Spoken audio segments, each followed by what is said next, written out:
Hello there and a very good morning and welcome to the Breakfast Rundown with me, Zulfick Farzan.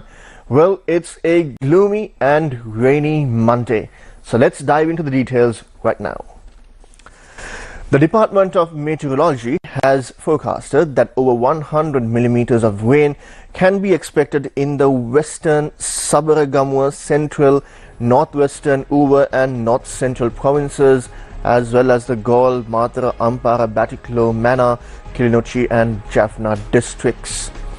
The Met Department has also warned that thunder showers can be experienced in these areas, accompanied by lightning, and many other areas in the country are also expected to receive rainfall. Now, according to the Met Department, showers or thunder showers will mostly occur in the morning, afternoon and sometimes at night. At the same time, fairly heavy showers are expected in the northern, north central, northwestern, central, eastern and Uva provinces throughout the day. Now, as usual, we would like to urge our viewers to take adequate precautions to minimize the damage caused by lightning, and one thing you can do is to unplug those electrical devices when there are lightning strikes, and also stay away from electrical appliances at the same time. Now, Sri Lanka Police has issued a notice to the general public to report to the Acting Inspector General of Police if they do not receive a response within 2 weeks of submitting a complaint to their local police station. Now, complaints can be lodged through the website www.teligp.police.lk.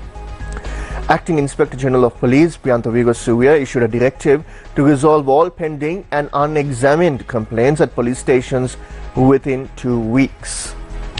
Now, senior DIGs and other high-ranking police officers have been instructed to implement a special plan to expedite this process.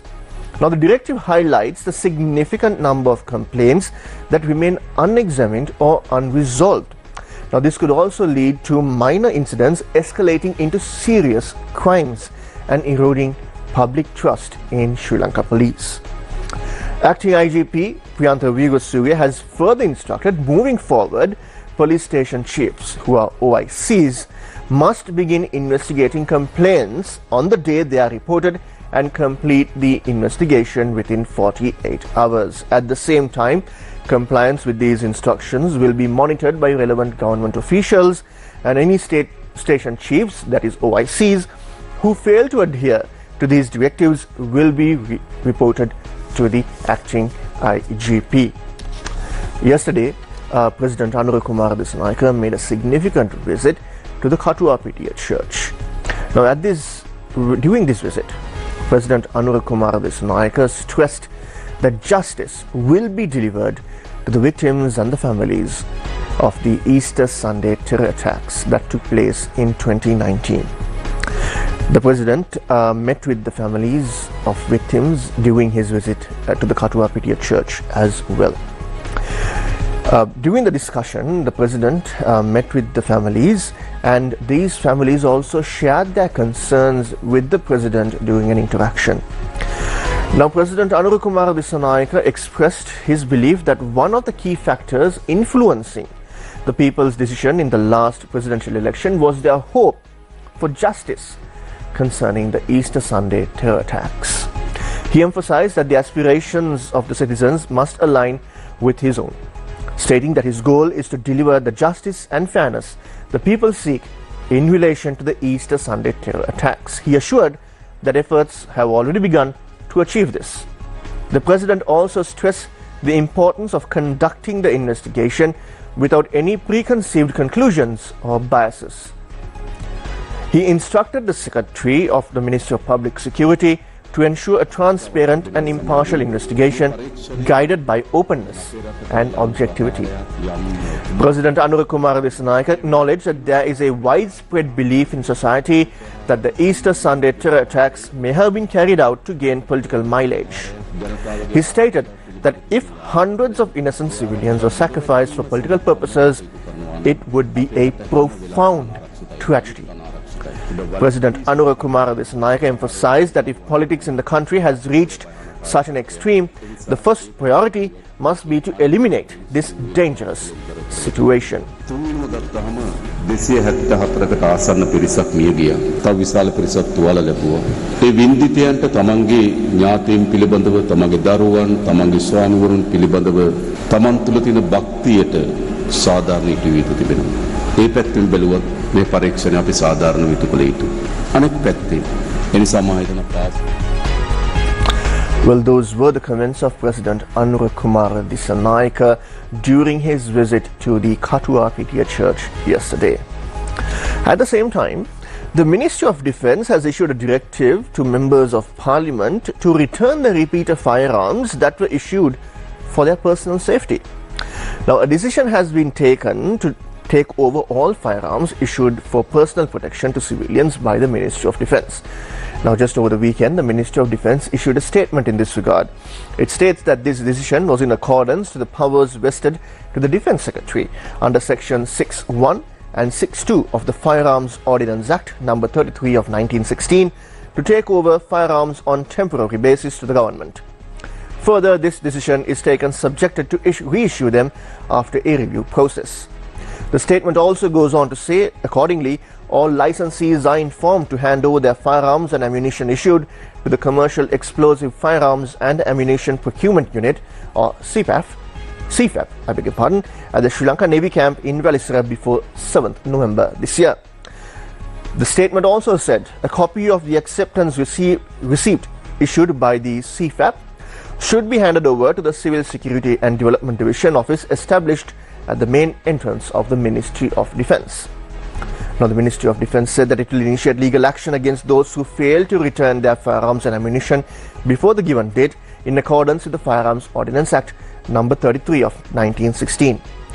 The Ministry of Defence revealed that in total 1,690 firearms had been issued over time for the protection of 1,500 individuals. Moving forward, firearms will only be issued based on intelligence reports. On the 14th of November, Sri Lankans will be heading to the polling stations to elect their new parliament. Just a few weeks ago, Sri Lankans went to the polling stations to elect their new president, and as a result, Anura Kumar Dissanayake emerged victorious. And thereafter, days after he was sworn in, he decided to dissolve parliament, and now we are heading for polls once again on the 14th of November. That's to elect a new parliament. Now, the accepting of nominations has already begun and will be done until noon on the 11th of this month. At the same time, the Election Commission has announced that the secured packets containing official ballot papers for the LPTA Pradeshya Sabha election will be handed over to the Postal Department today. Chairman of the Commission, R.M.L. Ratnayaka, said that these packets will be directed to the relevant government institutions by the Postal Department. Now, postal voting for the LPTA Pradeshya Sabha election is scheduled for October 14th. Election Commissioner further stated that postal voters who are unable to cast their postal ballot on 14th October will have a special opportunity to do so on the 18th at the election offices at their respective districts. Official polling cards for the LPTA Pradeshya Sabha elections are set to be delivered to the Postal Service on 12th October, and these will be distributed from 17th to the 20th of October. The LPTA Pradeshya Sabha election will take place on October 26th. At the same time, the Inland Revenue Department has reached a key decision on individuals who have not yet paid their taxes. The Inland Revenue Department has announced that it will begin collecting outstanding taxes from individuals who have not yet paid for the 2023-2024 assessment year starting today.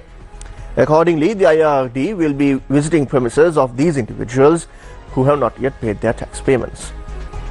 Commissioner General of the Inland Revenue Department, Sepalika Chandrasekhara, states that as of September 30th, the department has collected 1,417 billion rupees in taxes, which represents 70% of the revenue target for this year.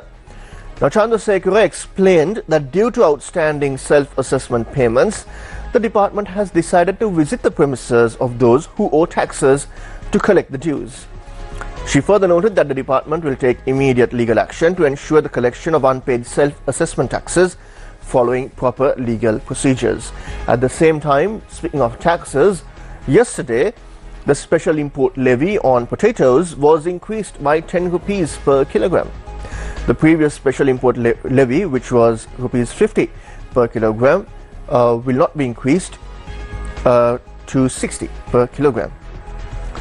The Ministry of Finance said that the post special import levy on big onions has been increased by rupees 20 per kilogram. The new import levy on big onions will be rupees 30 per kilogram. Now the decision has been made with the aim of supporting local farmers. Let's move on overseas. It's been 1 year of what UN experts have called Israel's genocide in Gaza. 365 days of unrelenting Israeli bombardments, resulting in one of the deadliest conflicts of the 21st century. This has been a war on many fronts, breaking records in scale and brutality. Now, Israeli fighter jets have bombed tents housing displaced Palestinians at Al-Aqsa Hospital in Deir-e-Bala, wounding at least 11 people. No casualties have been reported so far. At the same time, Lebanon's Ministry of Health has said that at least 12 people were killed, including several children, as a result of 2 Israeli raids on 2 towns south of Beirut. More than 20 people were also injured in Sunday's strikes, which hit the towns of Kiamatieh and Kaifoum in Mount Lebanon district. According to the Gaza Media Office, at least 41,870 Palestinians have been killed in the last 365 days. Now on the image on the side of your screen, you can see those numbers. Now that's 1 out of every 55 people in Gaza. 69% of the victims are women and children. That's 16,756 children and 11,346 women. At the same time, flights from all of Iran's airports have been cancelled until 6 a.m. local time today. Iran state media cited a spokesperson for the Iranian Civil Aviation Authority. The flights have been cancelled due to operational restrictions. State media cited the spokesperson as saying without providing any further details. Iran implemented restrictions on flights on Tuesday last week when it launched missiles at Israel, an attack to which Israel vowed to respond. And the Iran's Revolutionary Guard, or Islamic Revolutionary Guard Corps, has also said that if Israel decides to retaliate over its attacks, it will respond again with full force. And with that, we wrap up this morning's edition of the Breakfast Rundown with me, Zulfick Farzan. Well, it's going to be a rainy day, so make sure you take your umbrellas when you're stepping out and also have your raincoats if you have them as well. Until I meet you again tomorrow, same time, same place, take care and stay safe.